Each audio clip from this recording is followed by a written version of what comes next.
วันนี้เมาใจวัยรุ่น มาในบทเพลงอีสานผู้บ่าวเก่า cover โดยบีฟังมันดีวะเสียงอินโทรมา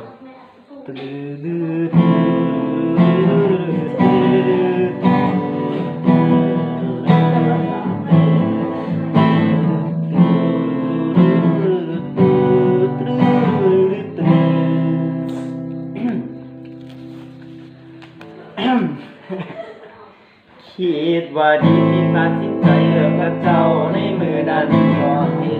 เราสองคนมันบ่เข้าใจกันแรกที่จะอยู่ได้บ่ได้กินอย่างผ่านไปนานๆหัวใจนั้นเริ่มห่วงหาว่าสิขอขึ้นดีแต่เสียทีน้องรับคนใหม่เข้ามาเสียดายเวลาน้ำตามันก็ไหลซึมๆน้องจะคงสิลืมแต่ไอ้บ่ลืมมันหัก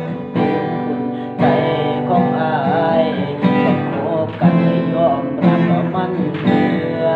ก็เลิกกันไปและเหลือใจเจ้าของว่าเป็นยังคือปล่อยให้น้องไปเป็นของเขาอยากบอกใครก็เห็นบ่ได้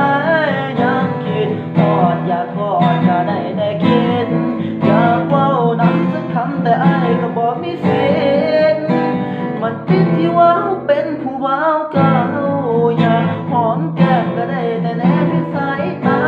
น้ำมันไหลออกตาย้อนว่าถ้าเราบ่คือเก่าอายนั้นให้เป็นที่โตน้องเป็นสู้นำกันกับเขากับผู้บ่าวใหม่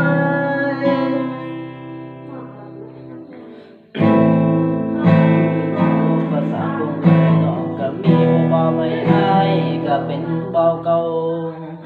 บ่ได้ไปใส่อยู่ในใจคือเก่าแม้เฮาสิเลิกกันไปก็บ่ได้แปลว่าเศร้าฮักชูมือนี้ยังบ่ทันมีภายในใจนอกจากเจ้าชูมือนี้จะมีเขาไว้นอนเหงาอยู่บ้านข้างเรื่องของสองเฮาก็คงสิเป็นไปได้ยากเพราะน้องสองฮักกันแล้วคบกันยอมรับว่ามันเบื่อพอเลิกกันไปและเหลือใจเจ้าของว่าเป็นยังคือปล่อยให้น้องไปเป็นของเขา